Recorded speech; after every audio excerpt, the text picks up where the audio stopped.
Comment करो, subscribe करो। Hello friends, स्वागत है हमारे यूट्यूब चैनल पे। तो मैं रिद्धि और मैं सहवाग और आप देख रहे हैं सहवाग 0055।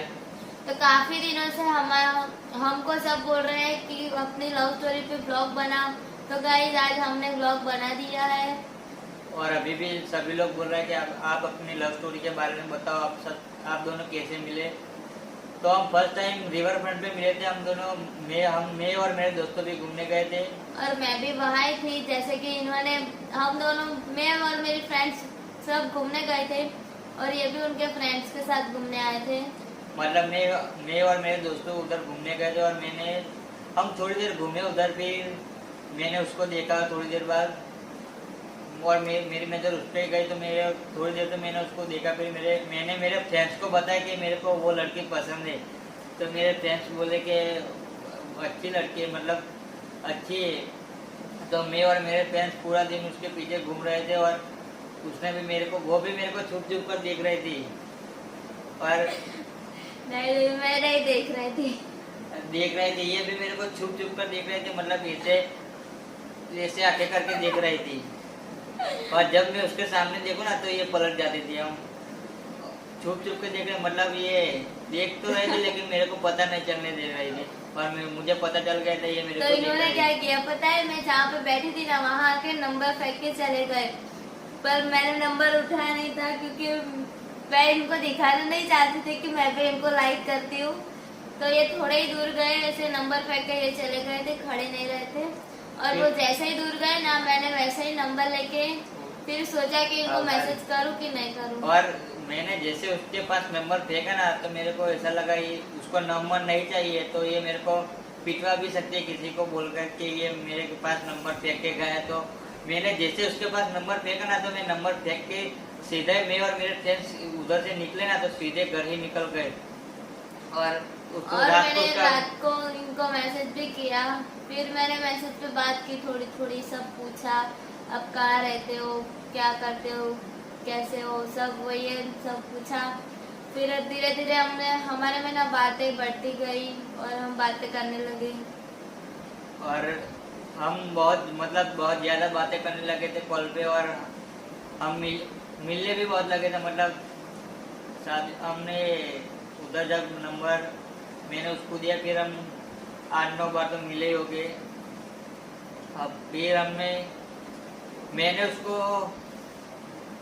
उसको बोला कि आप आपके घर बता दो ना हमारे बारे में, आपके पापा क्या बोलते। तो उसने अपने पापा को बताया। मैंने सोचा कि पापा को बोलूं या ना बोलूं। तो मेरे मन में ऐसे डर था कि पापा कुछ बोलेंगे मेरे को या इनको। तो मैंने सोचा नहीं नहीं बता ही देती हूँ। तो मैं ऐसे बात कर रही थी तो उसी टाइम ना पापा आ गए। तो मैंने पापा को सब बता दिया कि ये लड़का ये ऐसे मैं उसको पसंद करती हूँ। तो पापा ने बोला, पहले तो मुझे बहुत डांटा, फिर मैंने इनको बोला कि पापा तो मेरे को ऐसे डांटते हैं ना, तो मैं ऐसे बात नहीं कर पाऊंगी। फिर ये बोले कि नहीं बता तो दे क्या बोलते हैं। फिर बता दिया घर पे कि मैं इस लड़के को पसंद करती हूँ। तो पापा बोले कि नहीं तू जो भी हो वो नहीं, पापा ऐसे मानने को तैयार ही नहीं थे।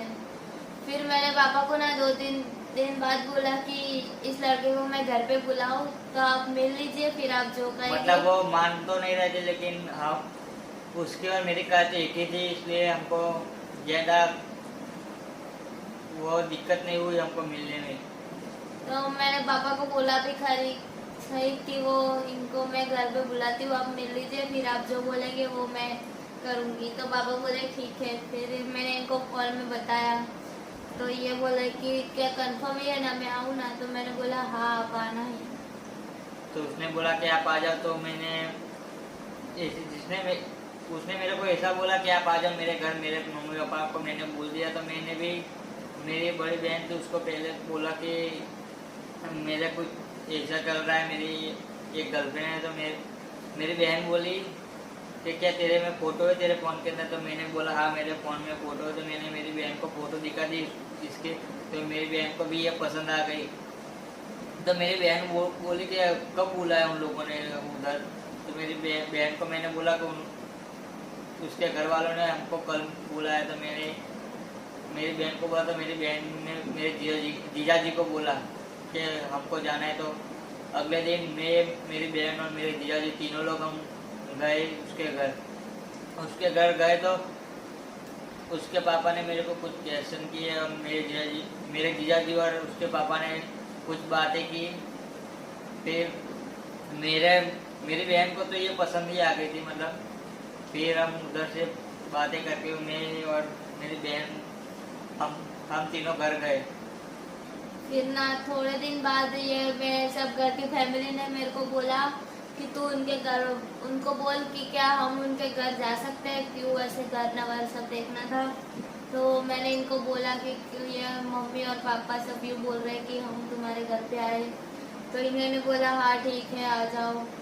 मतलब हम उनके घर गए तो उसके पापा को मैं पसंद तो आ गया था, लेकिन डायरेक्टली तो शादी नहीं करा सकते ना, इसलिए उधर से उसके मम्मी पापा और सभी लोग आए मेरे घर और मेरा घर सब कुछ देखा। मेरे फैमिली वालों से भी बात की, फैमिली वालों से सब कुछ बातचीत की और फिर सब कुछ कंफर्म हो गया। थोड़े मतलब हम ये सब होने के बाद हम बहुत घूमने लगे थे। हर संडे के दिन तो हम कहीं ना कहीं तो जाते ही थे हम दोनों। और फोन पे बातें भी ज्यादा होने लगी थी, पहले से भी बहुत ज्यादा बातें होने लगी थी। ये कुछ मतलब देखती नहीं थी अभी रात है या दिन। रात को 2 बजे तक 3 बजे तक कुछ नक्की नहीं होता था कितने बजे तक बात करनी है। और सुबह भी मेरे को जल्दी सुबह 6-7 बजे कॉल आया था। मैं 6 बजे, काफ़ी बार तो 5 बजे भी कॉल आ जाता था इसका सुबह। और मेरा उठने का टाइम 9-10 बजे था पहले। तो मतलब जब से ये उसके घर पे पता चल गया, ये मेरे को बहुत ही ज़्यादा कॉल करने लगी थी। सुबह 5 बजे तो कॉल आ जाता था उसका कभी कभी। तो ये भी मेरे को कॉल करते थे रात को, कितनी देर तक मेरे को सोने नहीं देते थे।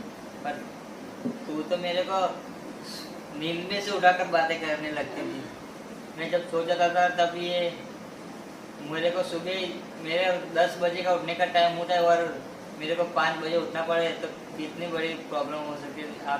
आपको पता ही होगा, जो लड़का 10-11 बजे बात करनी हो तो उठना तो पड़ता ही है ना।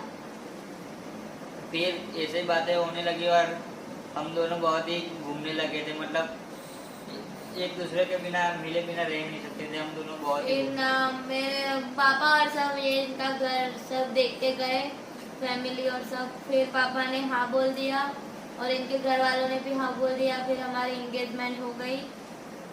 फिर ऐसे ही इंगेजमेंट हुई, उसके बाद भी हम काफ़ी सारा समय एक साथ में बिताने लगे। फिर इन्होंने मेरे को मैसेज में बोला कि मेरे को शादी करनी है। तो मैंने बोला कब करनी है। तो इन्होंने बोला कि कल ही करनी है। तो मैंने घर पे बताया मेरी दादी को।